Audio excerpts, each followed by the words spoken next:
Welcome to Senior Stay or Go TV, a show to educate, entertain, and advocate on behalf of our aging adults. We are here to provide you the best information for your quality of life. Welcome to Senior Stay or Go TV. Today we have two guests with us. One is Christy Wilson, who's the Executive Director of the Rancho Santa Fe Foundation, and we're going to be discussing the North County Senior Connections program or project. And we also have David Lyons, who is the Senior Services Outreach Specialist for the Interfaith Community Services here in San Diego. Thank you both for being with us today. Thank you. Thank you for Christy having us. and David, thank you for being here. So that's the first question. How did the North County Senior Connections program begin? And give us a little bit of history and where we are today. So the Rancho Santa Fe Foundation is a community foundation. We're in our 36th year. We operate primarily in North County. And the objective of Community Foundation is to raise funds from donors, individuals, and then we put those monies into an investment pool and we make grants out into the community. One of our main objectives is to increase our discretionary grant making. That means we identify issues in the community that we can address through some sort of financial support. And 4 years ago, we did some intensive research with the University of San Diego and the Castor Center to identify a small but vulnerable population in North County that would benefit from some sort of collaborative effort around resources and also collaborating with service providers to actually provide those services. There is a really large population of vulnerable seniors that live in North San Diego County and primarily along the Highway 78 corridor. These are seniors who do not live below the federal poverty line, but they are vulnerable. They live on limited incomes, and many of them do not get out of their homes on any kind of a regular basis. So that means that transportation is an issue, access to healthy eating is an issue because healthy food is more expensive, unfortunately, and they live almost in isolation. So we did our research, we did a feasibility study which told us exactly what we needed to do. We're a funder in this project. We don't actually do the work. And so part of the collaborative effort was to work with Interfaith Community Services and Dreams for Change. Dreams for Change's role is to actually provide the food truck. We made a grant to them to buy a food truck. It's called Time Together. It's very cool. And they actually take the food truck to 5 different locations, which Dave will talk about a little bit. And then Interfaith provides the programming at each of the sites on a weekly basis. So the seniors have a healthy meal, and then they stay for some sort of a program. And Dave has just been absolutely awesome in the opportunities that he's been able to bring to the programming. That's awesome. It's been really fun. It has been. You want to expand on the program itself? Absolutely. I've been with Interfaith for about 7 or 8 years now. I started out as a volunteer in their nutrition program, and I moved over into senior services program about 1.5 years ago as a volunteer as well. But they needed a person to fill in an opening that would help in the programming for this Senior Connections program. And I was able to meet their needs and their qualifications and started as one of the operations people, putting these programs together, putting the lunches on in those 5 locations every day. So we have these programs Monday through Friday, 4 of which are at senior mobile home parks in their clubhouses, and then the 5th one is at a church in their community center. And we get about 38 to 40 people each lunch, and so we interface with about 200 people a week easily, and we've been very thrilled with our ability to be able to help those people. We've become friends with them. We've learned from them their challenges and their goals and their needs, and we have met those needs through this program that Rancho Santa Fe Foundation has funded.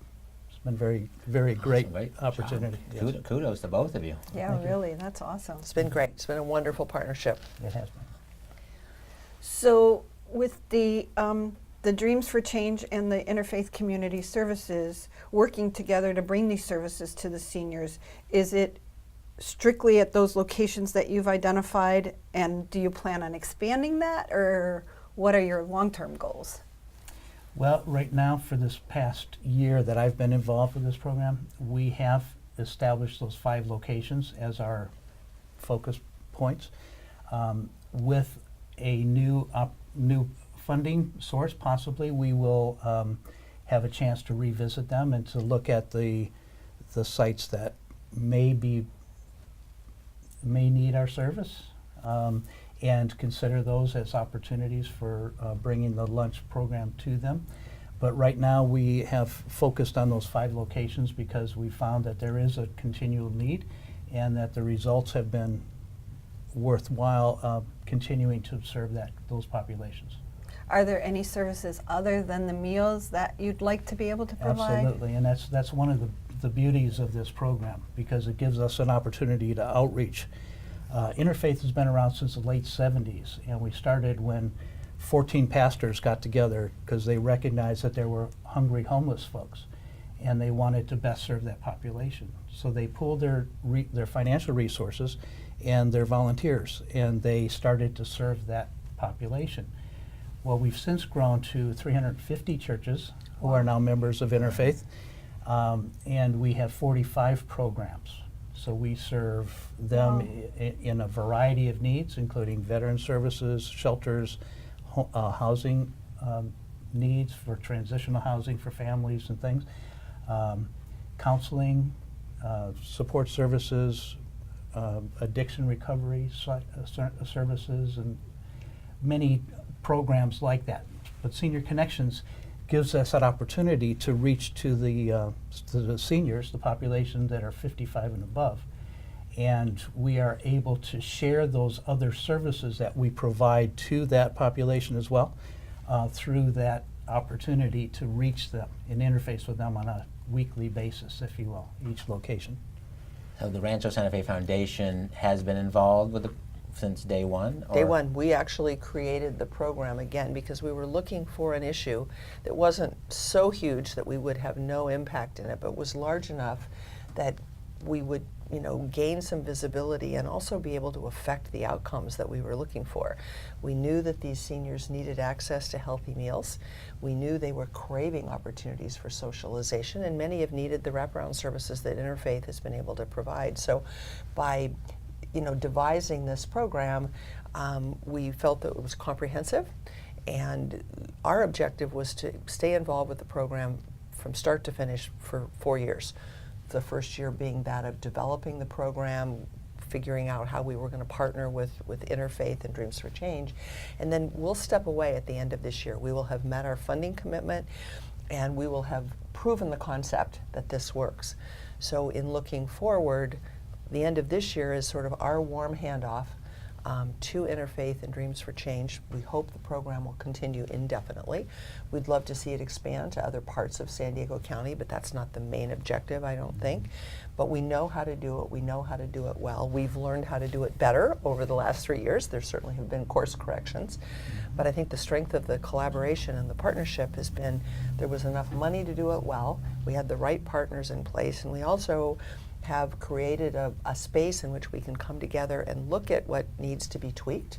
For example, when we had all the rain at the end of last year and the beginning of this year, it made the service provision from the food truck to the clubhouses very difficult. We simply moved the operation inside. We reduced the meal opportunities a little bit. We had to adjust to the weather. Who was to know? Right. So I think that's been one of the things we're most proud of, is just being flexible and nimble and adaptable, and the seniors needed to be fed, and we figured out how to do it.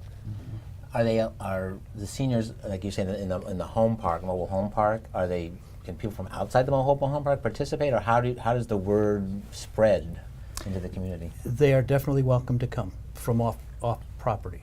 The majority of the people at those mobile home parks are the residents, of course, of those parks. Right. But we do marketing, and we put out flyers, and we promote this program in other ways, so that we can get people to come. And we invite them to come on a daily basis if they'd like. And we do have some people that do come to all 5. So how would someone find out about all the programs that Interfaith actually offers above and beyond this one program, that the North County Senior Connection program? Because it sounds like you offer an awful lot of services. Yes, we do. There is a website that's fairly comprehensive, interfaithservices.org, and people can learn about all the variety of services that we do provide and the types of needs that we meet through those services. And I would encourage your viewers to visit that site.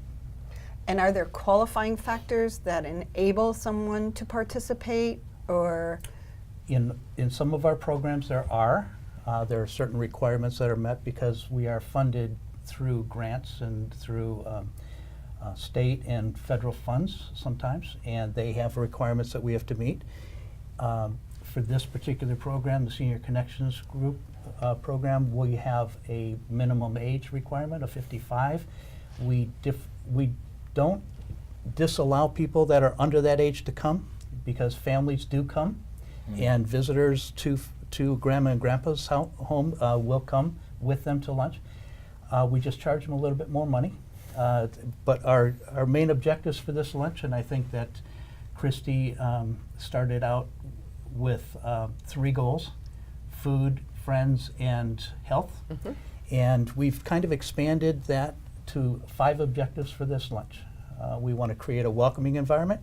We want to create a social environment so that people can come and meet new friends and make new friends and visit with old friends. We want to feed them a cost-effective lunch. So our lunches are only $2 for seniors, $4 for non-seniors. So it's really very cost-effective. We want to keep their minds engaged, so we always have that the presenter come in and speak on a topic of interest to the guests, and it's usually a 30-minute talk.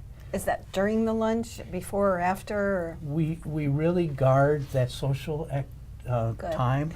We give them about 40 minutes of socialization time, and then at about 12:30 every day we will introduce the presenter, let them speak for about 30 minutes with questions and answers, of course, and then we have a raffle that wraps up the presentation with giving away a couple of gift cards to Albertsons or another local grocery chain.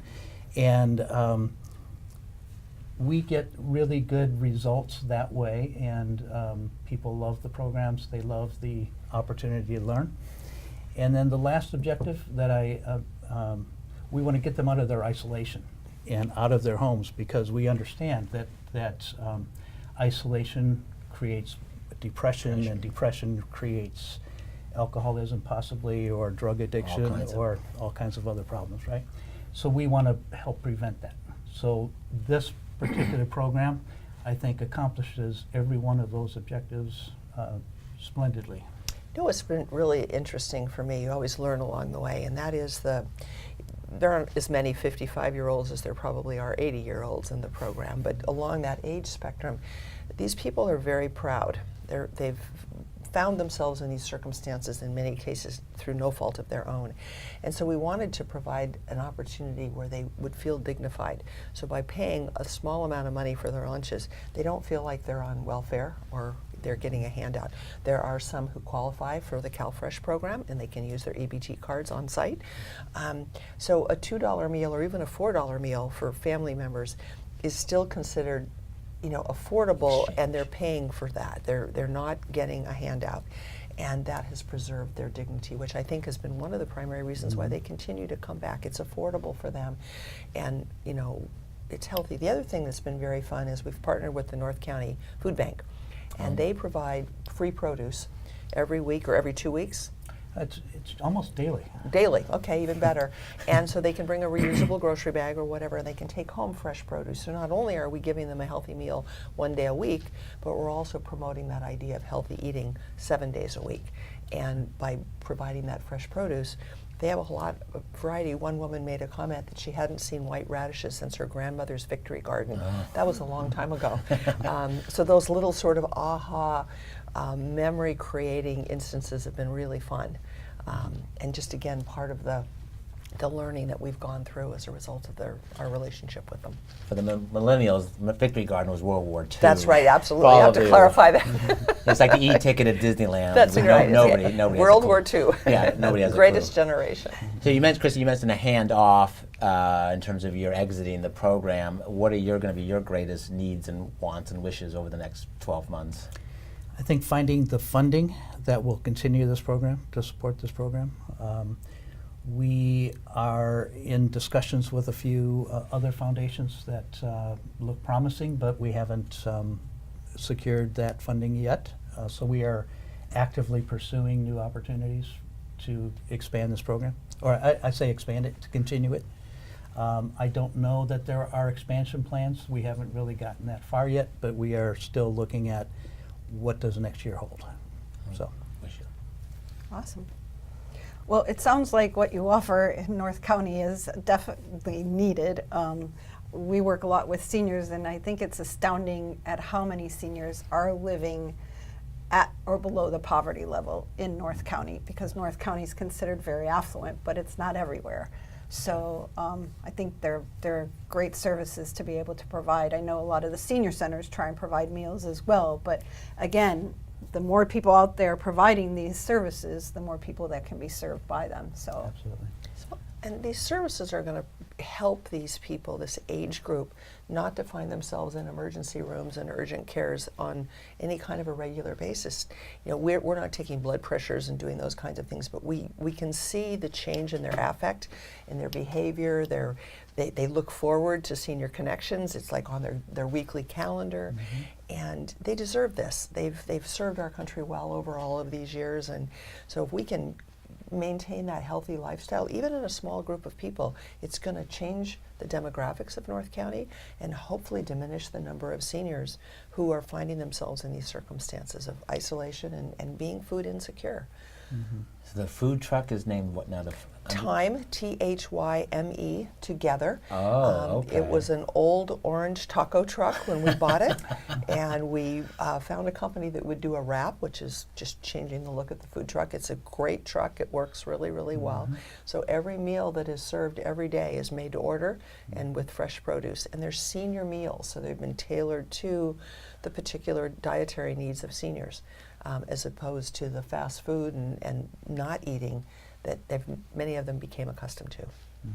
That's fabulous. And I again, as Patty said, we get involved with seniors quite a bit, some too late sometimes, and that they just can't stay in that home any longer for many, many reasons, because nobody has been there to support them.